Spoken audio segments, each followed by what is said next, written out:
इंसान अपनी पूरी जिंदगी नाम कमाने में लगा देता है, लेकिन कुछ शख्सियत ऐसी होती हैं जो कम समय में लोगों के दिलों में ताउम्र जगह बना लेती हैं। नमस्कार दोस्तों, स्वागत है आपका हमारे चैनल एंकर टेक में। दोस्तों, टीवी के छोटे से पर्दे से शुरुआत कर बॉलीवुड में कदम रख लोगों के दिलों में राज करने वाले अभिनेता सुशांत सिंह राजपूत हमारे बीच नहीं रहे। उन्होंने अपने फ्लैट में फांसी लगाकर आत्महत्या कर ली। साथ ही उनकी आत्महत्या में कई तरह के सवाल खड़े कर दिए। इस आत्महत्या ने बॉलीवुड की उस काली सच्चाई को बाहर निकाला है जो लोगों को चमक दमक की दुनिया के पीछे नहीं दिखाई देती। अभिनेता सुशांत सिंह राजपूत ने बिना किसी सुसाइड नोट के आत्महत्या कर ली और इस दुनिया से अलविदा कह गए, लेकिन पीछे अपने कई काले सवाल छोड़ गए जिनकी पुलिस अभी भी तफ्तीश कर रही है।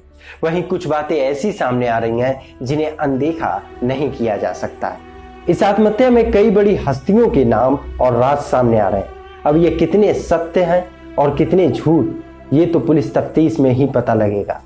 अब हम आपको यहाँ पर बताएंगे कि क्यों एक इंसान डिप्रेशन में जाकर आत्महत्या का रास्ता चुन लेता है। किसी ने क्या खूब कहा है कि कोई भी पहलवान अगर मानसिक तौर पर हार जाता है तो वो बड़ी से बड़ी कुश्ती भी नहीं जीत सकता।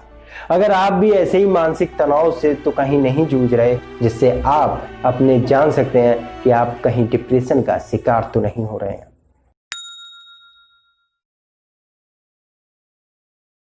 यार, आज का दिन अच्छा नहीं था, मैं बहुत डिप्रेस फील कर रहा हूं। ये बात बात पर खुद को डिप्रेस्ड बताना दरअसल डिप्रेशन नहीं है। हाँ, ये हमारी डिप्रेशन को लेकर कम जानकारी को जरूर दर्शाता है। विश्व स्वास्थ्य संगठन के मुताबिक दुनिया भर में अलग अलग उम्र के 26 करोड़ से ज्यादा लोग डिप्रेशन से पीड़ित हैं। हालांकि कई मनोवैज्ञानिक ये मानते हैं कि ये संख्या इससे बहुत ज्यादा हो सकती है, क्योंकि कई लोगों को पता ही नहीं होता कि वो डिप्रेशन के शिकार हो चुके हैं। किसी बुरी खबर के आने पर या कुछ काम के बिगड़ जाने पर जब हम कहते हैं कि हम डिप्रेस्ड फील कर रहे हैं, वो दरअसल डिप्रेशन नहीं, उदासी है।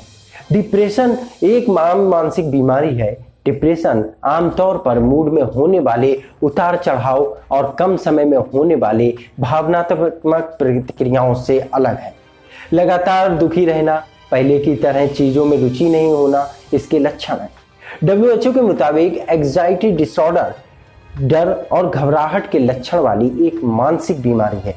इसके कई प्रकार हैं। डिप्रेशन के शिकार कई लोगों में एंजाइटी के लक्षण भी होते हैं। अगर इसे हम आमतौर पर समझें तो सुशांत सिंह राजपूत की खबर सुनने के बाद हम सब उदास थे।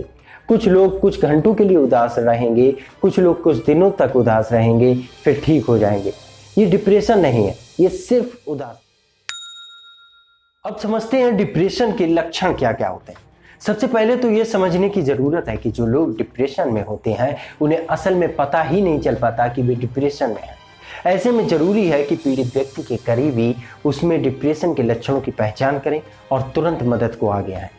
लगातार शांत रहना और डेली लाइफ की किसी भी एक्टिविटी में रुचि न लेना, दोस्त और फैमिली और सोसाइटी से कट जाना, ये भी डिप्रेशन के लक्षण है। ज्यादा चिंता करना, जीवन के प्रति नकारात्मक नजरिया रखना, बात बात पर दुखी हो जाना, साथ ही कम ज्यादा नींद या बहुत ज्यादा नींद का आना, ये भी डिप्रेशन के शिकार है। खुद को हमेशा कोसते रहना और खुशी के मौके पर भी दुखी रहना, हमेशा नेगेटिव बातें करना और किसी से भी मिलने की कोशिश ना करना, खाना ज्यादा खाना या सामान्य से कम खाना या चिढ़कर या झल्लाकर जवाब देना, अगर वजन अचानक बढ़ रहा है या तेजी से कम हो रहा है तो ये भी डिप्रेशन का एक लक्षण हो सकता है। इसके अलावा हमेशा थका महसूस होना भी डिप्रेशन की निशानी है। डिप्रेशन की वजह क्या हो सकती है?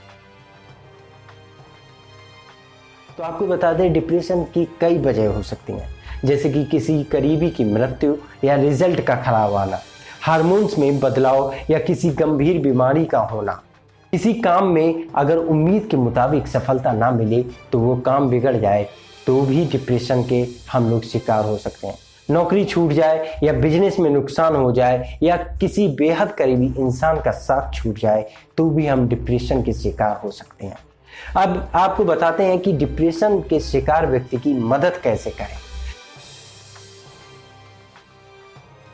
जिस तरह बुखार, पेट दर्द और दूसरी बीमारियों में इलाज की जरूरत होती है, वैसे ही डिप्रेशन में भी इलाज बहुत जरूरी है।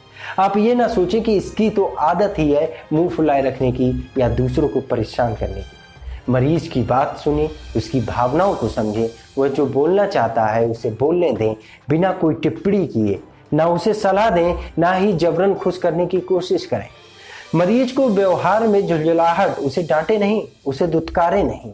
मरीज के साथ प्यार से पेश आए और कोई भी तरीका अपनाते वक्त संयम और प्यार से ही काम लें।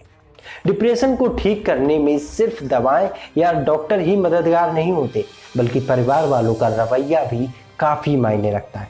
डिप्रेशन से पीड़ित व्यक्ति को आप जितना प्यार देंगे, जितना उसे खुश रखने की कोशिश करेंगे, उतनी जल्दी ही उसकी स्थिति में सुधार होगा। मरीज को गुस्सा ज्यादा आता है, ये बात बात पर गुस्सा करता है या नाराज हो जाता है, ऐसे सवालों उस पर आप लगाम रखें। अगर तमाम कोशिशों के बाद भी मरीज की उदासी कम नहीं हो रही है और ये दौर 10-15 दिन तक जारी रहता है, तो एक्सपर्ट की मदद लें। काउंसलर से लेकर साइकोलॉजिस्ट तक की मदद ले सकते हैं। जरूरत पड़ने पर दवाएं भी दी जा सकती हैं। ये ना सोचें कि इसकी आदत तो है कि परेशान रहने की, क्योंकि कुछ लोगों के अंदर डिप्रेशन की वजह से वो चिड़चिड़े हो जाते हैं। डिप्रेशन के इलाज के लिए पीड़ित व्यक्ति को डॉक्टर या काउंसलर से मिलवाएं। इसके अलावा उसे सोशल सर्कल में लेके जाएं। लोगों के साथ घुलने मिलने में उसे अच्छा महसूस होगा। साथ ही उसे जितना हो सके उतना बिजी रखें, यानी सोशल लाइफ से जो कट जाता है उसे बिजी रखें आप। मानसिक और शारीरिक स्वास्थ्य के लिए सही खान पान और भरपूर नींद बेहद आवश्यक है। इसलिए डिप्रेशन के मरीज को हेल्दी और सही खान पान दें और मरीज को पर्याप्त नींद। बाकी आप सभी लोगों से यही कहना है कि एक छोटी सी जिंदगी मिली है, इसे खुशहाल तरीके से जिएं और आपको जिस काम के लिए इस पृथ्वी पर भेजा गया है उसमें आप अपना 100% दें, क्योंकि हमें लाइफ में हार को भी स्वीकार करना सीखना चाहिए।